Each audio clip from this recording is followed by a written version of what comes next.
കർത്താവിൻ്റെ ധന്യനാമം വാഴ്ത്തപ്പെടുമാറാകട്ടെ. അപ്പോസ്തല പ്രവൃത്തികളുടെ പുസ്തകം ഞാൻ പഠിച്ചുകൊണ്ടിരിക്കുകയാണ്. എപ്പോൾ പഠിച്ചു തീരും പാസ്റ്റർ എന്ന് ചോദിച്ചാൽ എനിക്കറിയത്തില്ല. കർത്താവിനെക്കുറിച്ച് എഴുതിയ 4 സുവിശേഷങ്ങൾ, പ്രവൃത്തി പുസ്തകം, റോമാലേഖനം തൊട്ട് യൂദയുടെ ലേഖനം വരെയുള്ള ലേഖനങ്ങൾ, അല്ലെങ്കിൽ വെളിപ്പാട് പുസ്തകം ചേർത്ത് പഠിക്കാം. അത് ഞാനിങ്ങനെ വായിച്ച് പഠിച്ചുകൊണ്ടിരിക്കുക.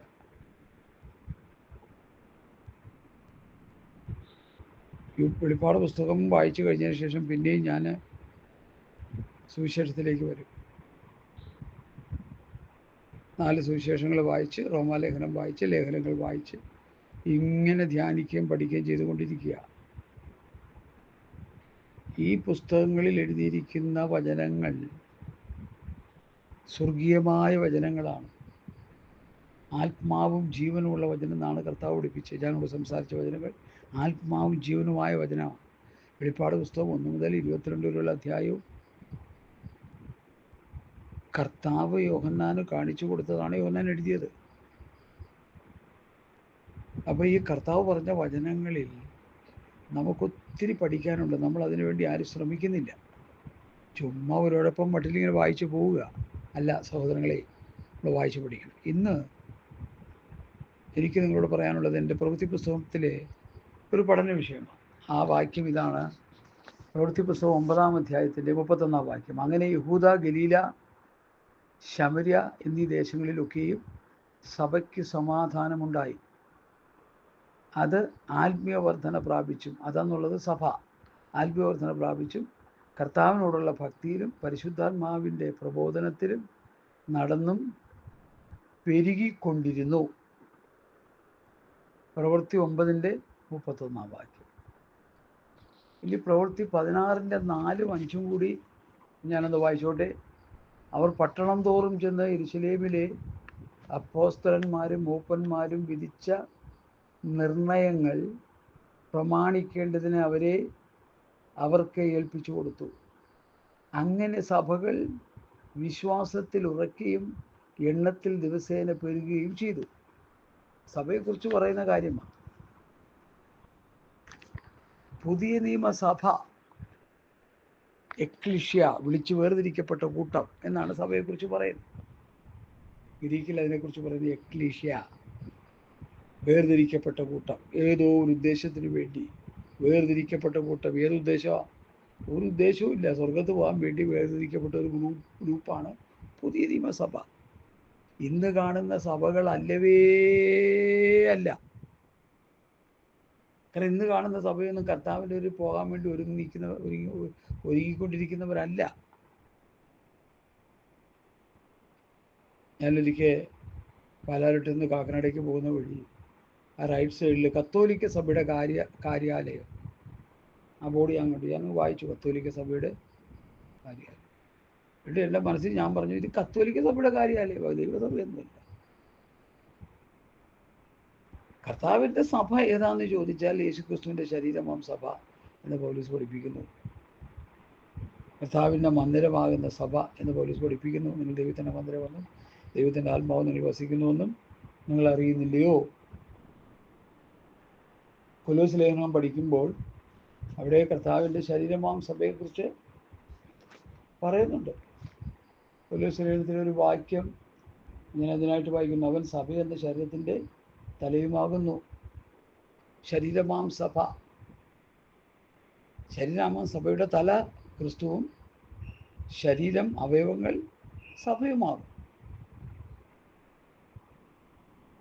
നിങ്ങൾ ദൈവത്തിൻ്റെ മന്ദിരം, അത് സഭയെക്കുറിച്ച് പറയുന്നത്. നിങ്ങൾ ദൈവത്തിൻ്റെ മന്ദിരമെന്നും ദൈവത്തിൻ്റെ ആത്മാവ് നിങ്ങളെ വസിക്കും നിങ്ങൾ അറിയുന്നില്ലയോ?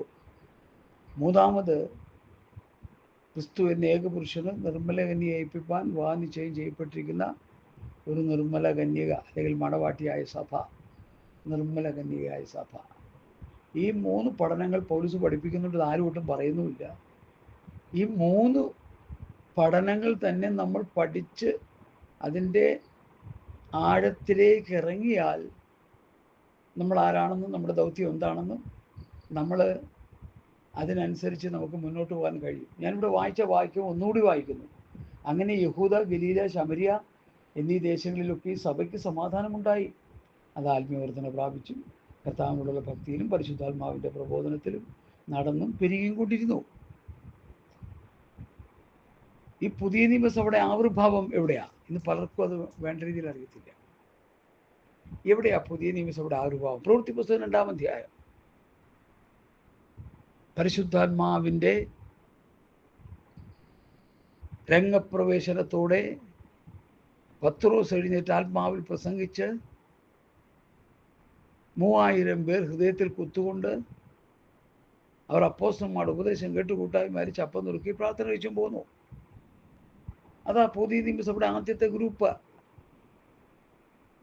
ഇനിയെങ്കിലും വാത്സല്യ ദൈവമക്കളെ ഇനിയെങ്കിലും ഇതൊന്ന് മനസ്സിലാക്കിയിരിക്കണം. നമ്മൾ ഈ പൊട്ടൻ്റെ മുമ്പിൽ ചങ്കൂതുന്ന പോലെ എത്ര പറഞ്ഞാലും മനസ്സിലാക്കാത്ത പല പ്രിയപ്പെട്ടവരുമുണ്ട്. ഇത് കേട്ടിട്ട് അവർ ഹൃദയത്തിൽ കുത്തുകൊണ്ടു. ഏത് കേട്ടിട്ട്? യേശുക്രിസ്തുവിനെ ക്രൂശിച്ചത് നിങ്ങളാണെന്ന് പത്രോസ് ആത്മാവിൽ പറഞ്ഞപ്പോൾ 3 വേലക്കാരുടെ മുമ്പിൽ യേശുക്രിസ്തുവിനെ തള്ളിപ്പറഞ്ഞവൻ പരിശുദ്ധാത്മാവിൻ്റെ നിറവിൽ പറയുകയാണ്, നിങ്ങൾ ക്രൂശിച്ച യേശുവിനെ പിതാവാം ദൈവം ഉയർപ്പിച്ചു.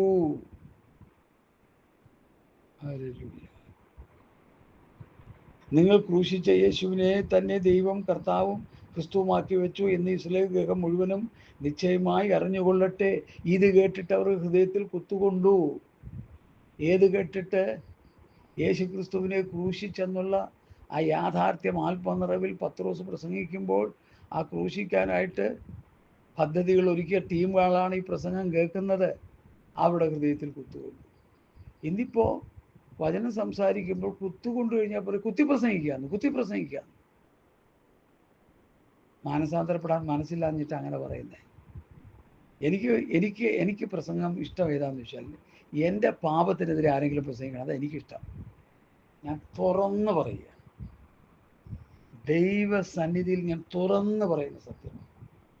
ഞാൻ എവിടെയെങ്കിലും ചെന്നിരിക്കുമ്പോൾ ഒരു കൂട്ടായ്മയ്ക്ക് ചെന്നിരുന്നാൽ അവിടെ ദൈവജനം പ്രസംഗിക്കുന്ന കർത്താവിൻ്റെ ദാസന്മാർ എൻ്റെ കുറ്റത്തെ, എൻ്റെ കുറവുകളെ വെളിപ്പെടുത്തി പ്രസംഗിക്കണേ കർത്താവേ എന്ന് ഞാൻ പ്രാർത്ഥിച്ചുകൊണ്ടിരിക്കുക. അപ്പോൾ എൻ്റെ കുറവുകളെക്കുറിച്ച് കർത്താവിൻ്റെ ദാസൻ പ്രസംഗിക്കും. ഞാനത് നിറകണ്ണുകളോടെ അല്ലെങ്കിൽ തകർന്ന ഹൃദയത്തോടെ ദൈവസന്നിധി ഏറ്റുപറഞ്ഞ് ശുദ്ധീകരണം പ്രാപിച്ച് ഞാൻ സന്തോഷത്തോടെ പോകാനിടയായി. ഇന്നത്തെ വിശ്വാസികളുടെ പ്രവണത, അവർ ചെയ്തുകൊണ്ടിരിക്കുന്ന പ്രവൃത്തികൾ ദൈവഹിതമല്ലാത്തത്. അത് വചനത്തിലൂടെ ആരെങ്കിലും പറയുമ്പോൾ പ്രസംഗിച്ചു എപ്പോൾ നോക്കിയാലും കുത്തൽ. ഈ പാപത്തിൻ്റെ അഴുക്ക് പാണ്ഡം ഹൃദയത്തിൽ ഇരിക്കുന്നുണ്ട് അങ്ങനെ തോന്നുന്നത്. അത് വിട്ടുകളയാൻ മനസ്സില്ല. ആരും ആയിക്കോട്ടെ പ്രസംഗിക്കുന്നത്. നിന്റെ പാപത്തിനെതിരെയാണെങ്കിൽ നീ അത് ഏറ്റെടുക്കണം. ആ വചനം ഞാനിത് എല്ലാവരും ഉദ്ദേശിച്ച് തന്നെയാണ് പറയുന്നത്. ഈ പത്രോസിന്റെ പ്രസംഗത്തിൽ ഹൃദയത്തിൽ കുത്തുകൊണ്ടതല്ലേ അവർക്ക് മടങ്ങി വരാനൊരു അവസരം ഉണ്ടായത്? എന്താ ഇത് മനസ്സിലാക്കാത്ത? ഹല്ലേലൂയ. ഇതാണ് സഭയുടെ പ്രധാന വിഷയം.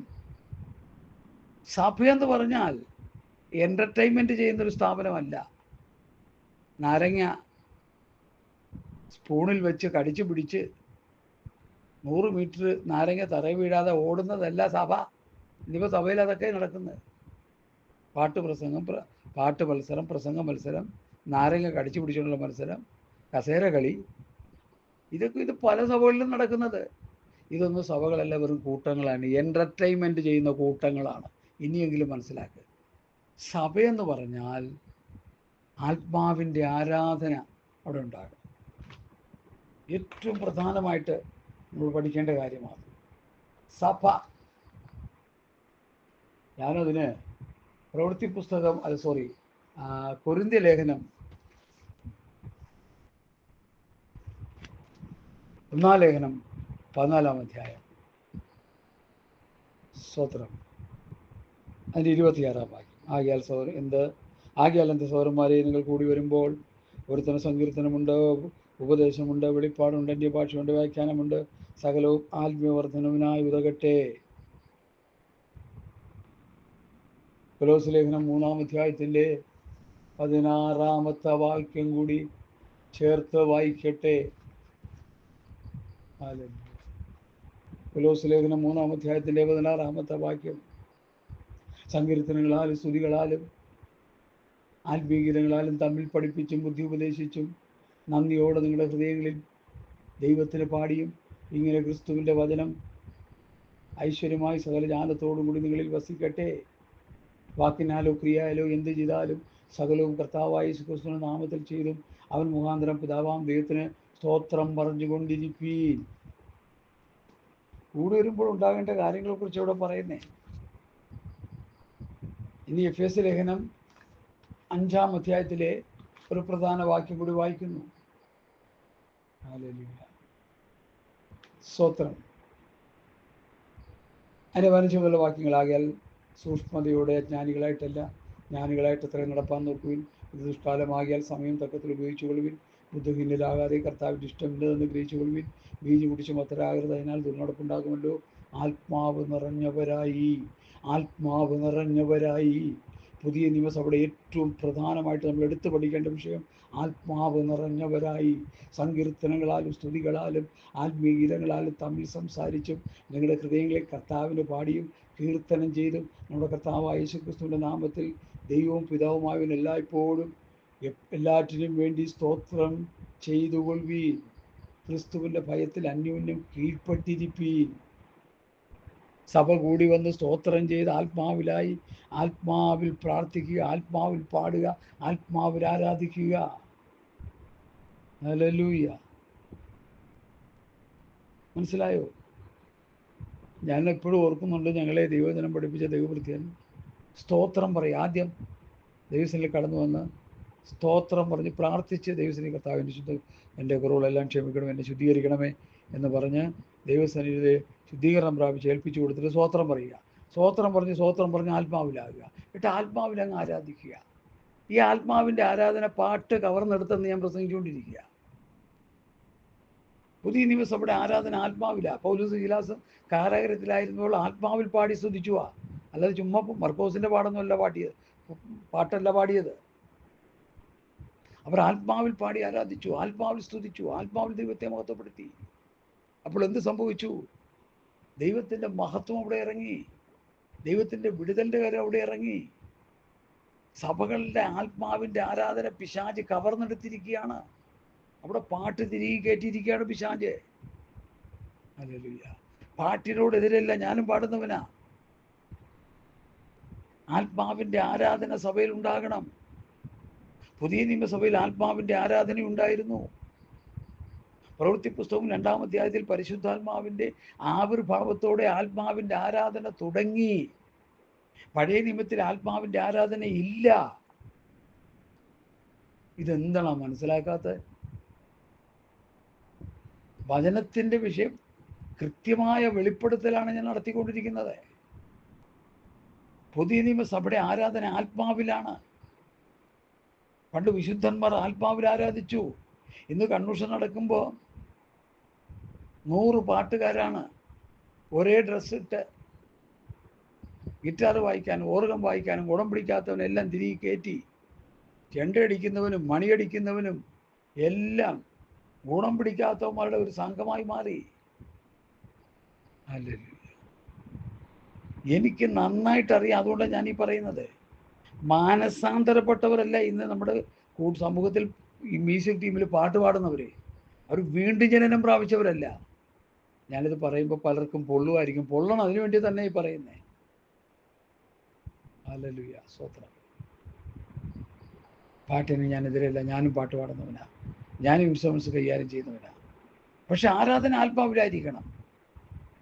ആത്മാവിൻ്റെ ആരാധന സഭയിൽ വെളിപ്പെടണം. അപ്പോഴാണ് രക്ഷിക്കപ്പെടാത്തവർ വന്ന് ദൈവം ഇവിടെ വാസ്തവമായി ഉണ്ടെന്ന് മനസ്സിലാക്കും. കാരണം ആത്മാവിൻ്റെ ആരാധനയിൽ എന്തുണ്ട്? അന്യഭാഷയുണ്ട്, വിവേചനമുണ്ട്. ഇതൊന്നും ഇന്ന് സഭകളിലില്ല. 1-ാം നൂറ്റാണ്ടിലെ സഭയിൽ ഇതുണ്ടായിരുന്നു. അപ്പോസ്തലന്മാരുടെ ഉപദേശം നിലനിൽക്കുന്നവരെ സഭയിൽ ഇതുണ്ടായിരുന്നു. അത് കഴിഞ്ഞപ്പോൾ സഭയിൽ നിന്ന് ഉപദേശങ്ങളെല്ലാം പോയി. ദുരുപദേശത്തിൻ്റെ കൂടായി മാറി സഭ. യെരുശലേം ദേവാലയത്തെക്കുറിച്ച് കർത്താവ് ഇതാ പറഞ്ഞത്: എൻ്റെ ആലയം പ്രാർത്ഥനാലയം എന്ന് വിളിക്കപ്പെടും, നിങ്ങളിതിനെ കള്ളന്മാരുടെ ഗുഹയാക്കി മാറ്റി. ഇന്ന് ഓരോ പ്രസ്ഥാനങ്ങളും ഓരോ ഗുഹകളാണ്, ഓരോ പേരുകളിൽ നിൽക്കുന്ന ഗുഹകളാണെന്ന് പറഞ്ഞാൽ അതിലൊട്ടും അതിശോക്തിയില്ല. സഭ അപ്പോസ്തലന്മാരുടെ ഉപദേശത്തിലേക്ക് മടങ്ങി വരട്ടെ. ഹല്ലേലൂയ.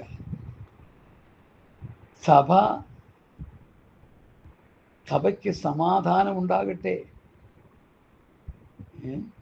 പ്രവൃത്തി 9:31 പറഞ്ഞിരിക്കുന്നതാ, യഹൂദ, ഗലീല, ശമര്യ എന്നീ ദേശങ്ങളിലൊക്കെ സഭയ്ക്ക് സമാധാനമുണ്ടായി. ഇന്ന് സഭയ്ക്ക് സമാധാനമില്ല. രക്ഷിക്കപ്പെട്ട വക്കീലിനെ കൊണ്ട് പ്രാർത്ഥിച്ച് കോടതി കയറി ഇറങ്ങിയാണ് ഭക്തന്മാര് കേസ് പറയാൻ. 3 സ്റ്റാറും 2 സ്റ്റാറും സിംഗിൾ സ്റ്റാറും ഉള്ള പോലീസുകാർ സഭയുടെ ആസ്ഥാനങ്ങളിൽ കയറി ഞെരങ്ങുകയാണ്. അവരെ കോട കൊടുത്ത് കൊണ്ടുവന്നെന്നാണ് ഞാൻ വിചാരിക്കുന്നത്. മിക്കവാറും ചുമ്മാ ഒന്നും വന്നതല്ല, കാശ് കൊടുക്കും, നല്ല കാശ് കൊടുക്കും. സുവിശേഷം വിറ്റ കാശ് കയ്യിരിപ്പുണ്ടല്ലോ, കോടിക്കണക്കിന്. ഹല്ലേലൂയ, സ്തോത്രം. പ്രവൃത്തി പുസ്തകത്തിൽ പറയുന്ന സഭയുടെ ആത്മിക നിലവാരത്തിലേക്ക് ഇന്ന് കാണുന്ന സഭകൾ മടങ്ങി വന്നില്ലെങ്കിൽ അവർക്ക് കർത്താവിൻ്റെ വരവിൽ പോക്കില്ലെന്ന് ഒരു സാധു ഉപദേശി ശക്തിയോടെ വിളിച്ചു പറയുക. എന്താ അപ്പോസ്തലന്മാരാൽ ഉപദേശം കൊടുത്ത് നടത്തപ്പെട്ട സഭയുടെ ലക്ഷണം എന്താ? സഭയ്ക്ക് സമാധാനമുണ്ടായി, അത് ആത്മീയവർദ്ധന പ്രാപിച്ചു, കർത്താവിനോടുള്ള ഭക്തിയിലും പരിശുദ്ധാത്മാവിൻ്റെ പ്രബോധനത്തിലും നടന്ന് പെരുകിക്കൊണ്ടിരുന്നു. പ്രവൃത്തി 9:31. ഇനി അതിൻ്റെ 16 വായിക്കൊണ്ട് ഞാൻ 16 അധ്യായത്തിലെ വിഷയം കൂടി ഞാൻ വായിച്ചല്ലോ. 16:4-5 അവർ പട്ടണം തോറും ചെന്ന് യെരുശലേമിലെ അപ്പോസ്തലന്മാരും മൂപ്പന്മാരും വിധിച്ച നിർണയങ്ങൾ, ഉപദേശത്തിൻ്റെ വിധിച്ച നിർണയങ്ങൾ പ്രമാണിക്കേണ്ടതിന് അവർ കേൾപ്പിച്ചു കൊടുത്തു. അങ്ങനെ സഭകൾ വിശ്വാസത്തിൽ ഉറയ്ക്കുകയും എണ്ണത്തിൽ ദിവസേന പെരുകുകയും ചെയ്തു. ഈ 9 പറയുന്ന വാക്യമാണ് വളരെ ശ്രദ്ധിച്ച് പഠിക്കേണ്ടത്. സഭയ്ക്ക് ആത്മീയവർദ്ധന ഉണ്ടായി. സഭ ഭക്തിയിലും പരിശുദ്ധാത്മാവിൻ്റെ പ്രബോധനത്തിലും നടന്നു പെരുകിക്കൊണ്ടിരുന്നു. ഇന്ന് പെരുക്കം മാത്രമേ ഉള്ളൂ. ഞങ്ങൾ ഇത്ര ലക്ഷം, ഞങ്ങൾ ഇത്ര ലക്ഷം, ഞങ്ങൾ ഇത്ര സഭ, ഞങ്ങൾ ഇത്ര സഭ, ഞങ്ങൾ ഇത്ര ലക്ഷം എന്ന് പറഞ്ഞ് വീം പഠിച്ചുകൊണ്ടിരിക്കുക. ഗുണനിലവാരമുള്ള എത്ര എണ്ണം ഉണ്ട് ഇതിലെ? 5 കിലോ അരി വേവിക്കാനിട്ടാൽ, ഒരു വലിയ കലത്തിൽ വെള്ളം ഒഴിച്ച് വേവിക്കാനിട്ടാൽ 5 കിലോ അരിയിൽ നാഴി അരിയെങ്കിലും എടുത്ത് വെന്തോന്ന് നോക്കണോ? വേണ്ട. 2 3 എണ്ണം ഇടയ്ക്കൊന്ന് ഞെക്കി നോക്കിക്കൊണ്ട് കൊടുത്താണ്ടിരുന്നാൽ മതി, വെന്തോന്നറിയാൻ. എന്ന് പറഞ്ഞാൽ ഈ 1000 ലക്ഷം ഉള്ളത്തിൻ്റെ 2 എണ്ണത്തിനെ വിളിച്ച് മാറ്റി നിർത്തി ഒരു ചെറിയ ഇൻ്റർവ്യൂ നടത്തിയാൽ ഇവനൊന്നും ഗുണം പിടിക്കാത്തവനാണെന്ന് അപ്പം നമുക്ക് തിരിച്ചറിയാൻ പറ്റും. വീണ്ടും ജനനം പ്രാപിച്ചവരേ അല്ല സഭയിലുള്ളത്. ഒരു ചെറിയ ശതമാനം മാത്രമേ ഉള്ളൂ വീണ്ടും ജനനം പ്രാപിച്ചത്. പൗലൂസിൻ്റെ ഭാഷയിൽ പറയുന്നു, ഒരു ചെറിയ ശേഷിപ്പേ ഉള്ളൂ ആത്മീയമായി ദൈവവചനവസ്ഥ പ്രകാരം ജീവിക്കുന്നവർ. ബഹുഭൂരിപക്ഷം ഈ ലോകത്തിൻ്റെ ഓളത്തിന് പോയിക്കൊണ്ടിരിക്കുകയാണ്. നിങ്ങൾ വിശാലമായ വഴിയിലേക്ക് പോവുകയാണ്. ഇടുക്കവും ഞെരുക്കവുമുള്ള കർത്താവിൻ്റെ പാതയിലേക്ക് മടങ്ങി വരുവാൻ ഞാൻ നിങ്ങളെ ബുദ്ധി ഉപദേശിക്കുന്നു. ഈ വഴി വളരെ ഇടുക്കം ഞെരുക്കം, അതിതു കടന്നിടുമോ? വീട്ടുകാർ ചുരുക്കം, സഹായികൾ ചുരുക്കം, ഇതല്ലോ മോക്ഷ വഴി. ഇതാ മോക്ഷ വഴി. കഷ്ടതകൾ തീർക്കുവാൻ, ഭക്തന്മാരെ ചേർക്കുവാൻ പെട്ടെന്ന് യേശു വന്നിടാറാ. ആരെ ചേർക്കാനാ? ഇടുക്ക് വഴിയിലൂടെ പോകുന്നവരെ. രക്ഷിക്കപ്പെട്ടപ്പോൾ കർത്താവിനെ അനുഗ്രഹിച്ചെന്നും പറഞ്ഞ് ഭൗതിക അനുഗ്രഹം ആരിക്കോരി കൂട്ടി നടക്കുന്ന നിങ്ങൾക്ക് ഇതിലൂടെ പ്രവേശനമില്ല. സക്കായിയെ പോലെ അതൊക്കെ ക്രമീകരണം പ്രാപിച്ച് കൊടുക്കേണ്ടവർ കൊടുത്ത്, കട്ടെടുത്തതാണെങ്കിൽ 4 മടങ്ങ് സ്വത്രം. വസ്തുവിൻ്റെ പകുതി ദരിദ്രർക്ക് കൊടുത്ത് കട്ടെടുത്തത് 4 മടങ്ങ്. പിന്നെ ബാക്കിയുള്ളത് കൊണ്ട് ഉണ്മാനും ഉടുപ്പാനും ഉണ്ടെങ്കിൽ മതി എന്നുള്ള നില. ഇതൊരു മർമ്മമാണ് കർത്താവ് പഠിപ്പിച്ചത്, ഒരു വലിയ മർമ്മമാണ്. ഭൗതികമായ അനീതിയുള്ള മാമോനെയും കൊണ്ട് കർത്താവിൻ്റെ പുറകെ പോകാൻ പറ്റത്തില്ല. കാരണം എന്താ? നിന്റെ നിക്ഷേപം ഉള്ളിടത്തിൻ്റെ ഹൃദയം ഇരിക്കും. അതിനെക്കുറിച്ച് പറഞ്ഞുകൊണ്ടിരിക്കും, വാചാലമായിക്കൊണ്ടിരിക്കും. എനിക്ക് നന്നായിട്ട് അറിയാതെ. ഹല്ലേലൂയ, സ്തോത്രം. അതുകൊണ്ട് പ്രിയമുള്ളവരെ, വിഷയങ്ങൾ ഇതിനിടെ കയറി വരുന്നതുകൊണ്ട് ഞാൻ പറയുകയാണ്, സഭ ആത്മീക വർധനവ്, ആത്മീക നിറവ്, ആത്മീക വളർച്ച ഇത് സഭയ്ക്കുണ്ടാകണം. ഏത് സഭയ്ക്കുണ്ടെന്ന്. ഭൂമി സഭയില്ലെന്ന് പറഞ്ഞുകൊണ്ടിരിക്കുന്ന ആളാണ് ഞാൻ. നിങ്ങളെന്നെ കല്ലെറിയരുത്. കർത്താവിൻ്റെ സഭ ഭൂമിയിൽ ഇല്ലെന്ന് പഠിപ്പിച്ചുകൊണ്ടിരിക്കുന്നതിൽ ഒരാളാണ് ഞാൻ. അപ്പം ഇന്ന് കാണുന്നതൊക്കെ സംഘടനകളാണ്. അത് വ്യക്തികളുടെയും കൂട്ടങ്ങളുടെയും ഒക്കെയാണ്. അവിടെ നടപ്പിലാക്കുന്ന മുഴുവൻ അവർ പറയുന്നതാണ്. ദൈവവചനമൊന്നും അവർക്ക് വിഷയമല്ല. ദൈവവചനത്തിൽ അധിഷ്ഠിതമായി സഭ നടത്തുന്ന അല്ലെങ്കിൽ സഭ കൂടി വരുന്ന സംഘങ്ങൾ വളരെ കുറവാണ്. ശരീരമാം സഭയാണെങ്കിൽ തലയായ ക്രിസ്തുവിൻ്റെ ഉപദേശം പ്രസംഗിക്കപ്പെടണം. ഹല്ലേലൂയ. നിങ്ങൾ ദൈവത്തിൻ്റെ മന്ദിരമെന്നും ദൈവത്തിൻ്റെ ആത്മാവ് നിങ്ങൾ വസിക്കുന്നു നിങ്ങൾ അറിയുന്നില്ലയോ? ദൈവത്തിൻ്റെ മന്ദിരമാണ് സഭയെങ്കിൽ ആ മന്ദിരമാകുന്ന സഭ മൂലക്കല്ലാകുന്ന യേശുക്രിസ്തുവിനോട് ചേർത്ത് അനുദിനം പണിതുകൊണ്ടിരിക്കണം. വചനം പറയുമ്പോൾ പരിശുദ്ധാത്മാവാണ് സഭ പണിയുന്നത്. നമ്മൾ ഏൽപ്പിച്ചു കൊടുക്കുക എന്നുള്ള ഉത്തരവാദിത്വം നമുക്കുള്ളത്. പണിയുന്നത് ആത്മാവാണ്. ഹല്ലേലൂയ, ഹല്ലേലൂയ, സ്തോത്രം. എഫേസ്യ ലേഖനം അതിൻ്റെ തെളിവായിട്ട് ഞാൻ നിങ്ങൾക്ക് പറഞ്ഞു തരാൻ ആഗ്രഹിക്കുന്നു. അതിൻ്റെ 2-ാം അധ്യായത്തിൻ്റെ 19 വാക്യം. ആകയാൽ നിങ്ങളിനി അന്യന്മാരും പരദേശികളുമല്ല, വിശുദ്ധന്മാരുടെ സഹപൗരന്മാരും ദൈവത്തിൻ്റെ ഭവനക്കാരും അത്രേ. കണ്ടോ? ഭവനം, സഭാഭവനം. യേശുക്രിസ്തു എന്ന മൂലക്കല്ലായിരിക്കും നിങ്ങൾ അപ്പോസ്തലന്മാരും പ്രവാചകന്മാരും എന്ന അടിസ്ഥാനത്തിൽ പണിതിരിക്കുന്നു.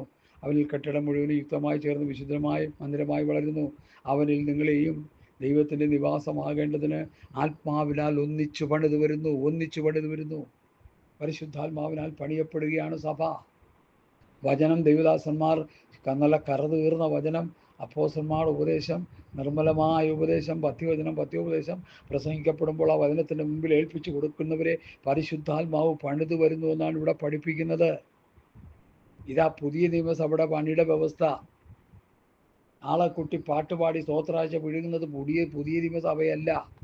500 രൂപ സ്തോത്രാഴ്ച ഇടണമെന്ന് ആരെങ്കിലും പറഞ്ഞാൽ അത് പുതിയ നിയമസഭയല്ല, അത് സാത്താൻ്റെ സഭയാണ്. അതെ, 8 പോക്കറ്റും 10 പോക്കറ്റുമായിട്ട് നടക്കുന്ന പാസ്റ്റർമാരുണ്ട്. അതൊന്നും ദൈവസഭയുടെ ശുശ്രൂഷകന്മാരല്ല. ഒരു അങ്കിൾ ബൺ കിടന്ന് നൃത്തം ചെയ്യുന്നത് കണ്ടു ഈ ദിവസങ്ങളിൽ. എന്തോ ഒരു നാണക്കേട്. പുതിയ നിയമസഭയിലെ ദൈവദാസന്മാർക്കും പാസ്റ്റർമാർക്കും വിശ്വാസികൾക്കും ലജ്ജാകരമായൊരു പ്രവൃത്തിയാണ് ചെയ്തത്. അതിന് കുടപിടിച്ച വ്യക്തി അതിലും കഷ്ടമാണ്. എന്താ ഇതിനെക്കുറിച്ചൊക്കെ പറയാൻ? ഞാൻ ഇതിനെക്കുറിച്ച് വിശദീകരിക്കാൻ താല്പര്യപ്പെടുന്നില്ല. ഇതൊക്കെ ലോകത്തിൻ്റെ ചില പേക്കൂത്തുകളെന്നല്ലാതെ.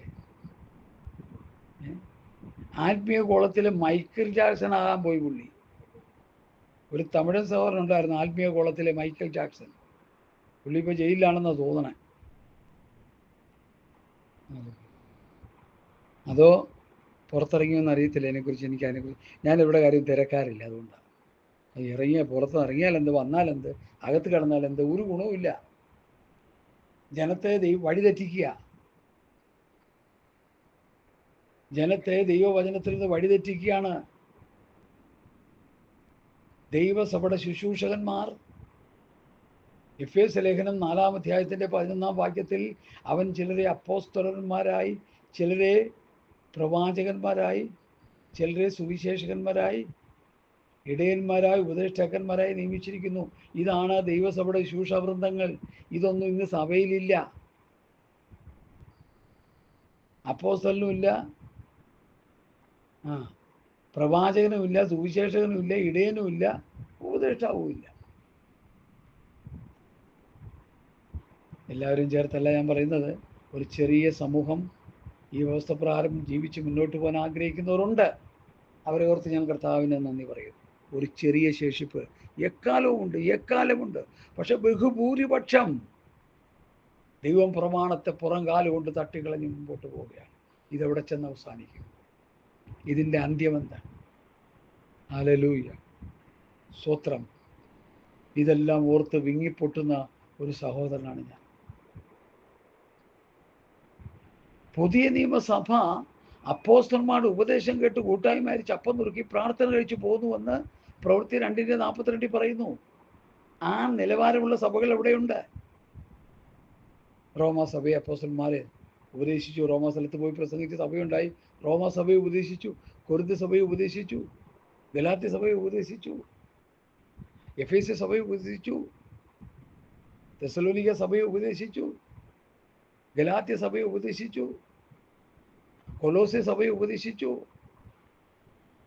ഓരോ ദേശത്ത് പോയി പ്രസംഗിച്ച് അവിടെ സഭ രൂപപ്പെട്ടു വന്നു. അവരെ അപ്പോസ്തലന്മാരുടെ ഉപദേശം കേട്ടുകൊണ്ടിരുന്നു. ആ വ്യവസ്ഥയിൽ അവർ ജീവിച്ച് മുമ്പോട്ട് വന്നു. അപ്പോസ്തലന്മാരുടെ ഉപദേശം കേട്ട് ആത്മീയ വളർച്ച, ആത്മീയ വർധനം, ആത്മീയ നിറവിലേക്ക് വരാത്ത ഒരു ഗ്രൂപ്പിനും സ്വർഗരാജ്യത്തിൽ പോകാൻ പറ്റുകയില്ല. ദൈവമക്കളെ, സ്വർഗരാജ്യത്തെക്കുറിച്ച് വെളിപ്പാട് തന്നത് കർത്താവായ യേശുക്രിസ്തുവാണ്. അത് മരിക്കുമ്പോൾ, ചത്തു കഴിയുമ്പോൾ കൊണ്ടുവന്ന് സ്വർഗരാജ്യത്തെക്കുറിച്ച് പ്രസംഗിച്ച് കേൾപ്പിക്കാനല്ല, ജീവനോട് ഇരിക്കുമ്പോൾ പ്രസംഗിക്കണം. അതാണ് ഞാൻ പറഞ്ഞുകൊണ്ടിരിക്കുന്നത്. Hallelujah, hallelujah, hallelujah. ഇവിടെ ദൈവമാക്കി വെച്ച ശുശ്രൂഷാ വൃന്ദങ്ങൾ ദൈവവചനം പ്രസംഗിക്കുമ്പോൾ മാത്രമേ വിശ്വാസത്തിലും ദൈവപുത്രനെക്കുറിച്ചുള്ള പരിജ്ഞാനത്തിലുള്ള ഐക്യതയും തികഞ്ഞ പുരുഷത്വവും ക്രിസ്തുവിന്റെ സമ്പ്രദായ പ്രായത്തിൻ്റെ അളവും എല്ലാവർക്കും ഒരുപോലെ വരികയുള്ളൂ. എഫേസ്യ ലേഖനം 4:11 മുതൽ 16 വരെയുള്ള വാക്യം 1000 പ്രാവശ്യം പാസ്റ്റർമാരും വിശ്വാസികളും വായിച്ച് പഠിക്കണം. ദൈവമാക്കി വെച്ച ശുശ്രൂഷകന്മാരും ആ ശുശ്രൂഷ അനുഭവിച്ച് ആത്മീയ വളർച്ച പ്രാപിച്ച് വരണമെന്നുള്ളതും, അങ്ങനെ വരുന്നില്ലെങ്കിൽ 14 വാക്യത്തിൽ ഉപദേശത്തിൻ്റെ കാറ്റിനാൽ അലഞ്ഞൊള്ളുന്ന ശിശുക്കളായി പോകുമെന്നും നന്നായിട്ട് നമ്മൾ മനസ്സിലാക്കണം. ഇന്ന് ആത്മീയ ശിശുക്കളെ കൊണ്ട് പ്രസ്ഥാനം നിറഞ്ഞു കിടക്കുക. എന്തെന്ന് പറഞ്ഞാൽ കുന്തെന്ന് പറയുന്ന വിശ്വാസികളാണ് ഇന്ന്. ആത്മീയ ശിശുക്കളെ കൊണ്ട് നിറഞ്ഞു കിടക്കുക. എബ്രായ ലേഖനത്തിലെ ശൈശവാവസ്ഥ എന്നുള്ള വാക്യത്തെക്കുറിച്ച് എനിക്ക് പറയാനായിട്ട് എൻ്റെ ഉള്ളിൽ പരിശുദ്ധാത്മാവ് ഇടപെടുന്നതായിട്ട് എനിക്ക് തോന്നുന്നു. അതുകൊണ്ട് ഞാൻ അതൊന്ന് വായിക്കാൻ കർത്താവിൽ ശരണപ്പെടുന്നു. കൊലോസ്യ ലേഖനം അതിൻ്റെ 5-ാം അധ്യായത്തിൻ്റെ സ്തോത്രം 11 മുതലുള്ള വാക്യങ്ങൾ. ഇതിനെക്കുറിച്ച് ഞങ്ങൾക്ക് വളരെ പറവാനുണ്ട്. ഇതിനെക്കുറിച്ചെന്ന് പറഞ്ഞാൽ പഴയ നിയമത്തിൻ്റെ വിഷയങ്ങളെക്കുറിച്ചും ഒത്തിരി കാര്യങ്ങൾ ആത്മീയമായി പൗലോസ് എബ്രായ സഭയെ പഠിപ്പിച്ച് വരിക. പല ഗൗരവമേറിയ വിഷയങ്ങൾ പഠിപ്പിച്ച് വരുമ്പോൾ താൻ പറയുക, ഇതിനെക്കുറിച്ച് ഞങ്ങൾക്ക് വളരെ പറവാനുണ്ട്, എങ്കിലും നിങ്ങൾക്ക് കേൾപ്പാൻ മാന്യമുള്ളവരായി തീർന്നിരിക്കുന്നത് കൊണ്ട്. എന്താ ഈ മാന്യം? ഹല്ലേലൂയ. ഈ മാന്യം എന്താ? എന്താണ് മാന്യം? പ്രസവിച്ച കുഞ്ഞ് പ്രസവിച്ചു കഴിഞ്ഞാൽ കണ്ണുടച്ചിങ്ങനെ മന്നിച്ച് കിടക്കും. ഒരു ശൈശവത്തിൻ്റെ പ്രധാന ലക്ഷണമാണത്. ഇന്ന് സഭയിലെല്ലാം മന്നിച്ച് കിടക്കുക. ക്രിക്കറ്റ് കളിയോ ഫുട്ബോൾ കളിയോ അതുപോലുള്ള ലോകത്തിലെ ഏതെങ്കിലും എൻ്റർടൈൻമെൻറ്റിനെ കുറിച്ച് പറഞ്ഞാൽ ചാടി എഴുന്നേൽക്കും. ദൈവവചനം പറയുമ്പോൾ മന്നിപ്പ. ചില പറയുന്നവർക്കും മന്നിപ്പ, കേൾക്കുന്നവർക്കും മന്നിപ്പ. അതുകൊണ്ട് പാട്ട് പാടി സമയം തീർക്കുക, ഉപദേശം പഠിപ്പിക്കത്തില്ല. ഇതൊക്കെ വലിയ ദുരന്തത്തിലേക്ക് നമ്മളെ കൊണ്ടെത്തിക്കാൻ നിർത്തണം. ഇതേക്കുറിച്ച് ഞങ്ങൾക്ക് വളരെ പറവാനുണ്ട്, എങ്കിലും നിങ്ങൾക്ക് കേൾപ്പാൻ മാന്യമുള്ളവരായി തീർന്നിരിക്കുന്നത് കൊണ്ട് തെളിയിച്ചു തരുവാൻ വിഷമം. കാലം നോക്കിയാൽ ഇപ്പോൾ ഉപദേഷ്ടാക്കന്മാരായിരിക്കേണ്ടുന്ന നിങ്ങൾ ദൈവത്തിൻ്റെ അരുളപ്പാടുകളുടെ ആദ്യ പാഠങ്ങളെ തന്നെ വീണ്ടും ഉപദേശിച്ചു തരുവാൻ ആവശ്യമായിരിക്കുന്നു. കട്ടിയായ ആഹാരമല്ല, പാലത്രേ നിങ്ങൾക്ക് ആവശ്യമെന്ന് വന്നിരിക്കുന്നു. പാൽ കുടിക്കുന്നവനെല്ലാം നീതിയുടെ വചനത്താൽ പരിചയമില്ലാത്തവനത്രേ. അവൻ ശിശുവല്ലോ. കട്ടിയായുള്ള ആഹാരമോ നന്മതിന്മകളെ തിരിച്ചറിയുവാൻ തഴക്കത്താൽ അഭ്യസിച്ച ഇന്ദ്രിയങ്ങളുള്ളവരായി പ്രായം തികഞ്ഞവർക്കേ പറ്റുകയുള്ളൂ. വായിച്ചു പഠിച്ചോണം. എബ്രായ ലേഖനം 5:11 മുതൽ 14 വരെയുള്ള വാക്യങ്ങൾ നന്നായിട്ട് വായിച്ച് പഠിക്കണം. 1 കൊരിന്ത്യർ ലേഖനം 3-ാം അധ്യായത്തിൻ്റെ 1 മുതലുള്ള ഭാഗങ്ങൾ കൂടി നന്നായിട്ട് വായിച്ച് പഠിച്ചോണം. ശൈശവാവസ്ഥയെക്കുറിച്ച് പറയുക. ശിശു ജഡീകനാണെന്നാണ് ഒരു ലേഖനത്തിൽ പൗലോസ് പഠിപ്പിച്ചത്. ജഡീകൻ, ജഡപ്രകാരം നടക്കുന്നവൻ, ആത്മീയ വളർച്ചയില്ലാത്തവൻ, ആത്മീയ വർധനവില്ലാത്തവൻ, ആത്മീയ നിറവില്ലാത്തവൻ ജഡീകനാണ്. അവൻ ശിശുവാണ്. അവൻ്റെ തലയിലോട്ടൊന്നും കയറത്തില്ല.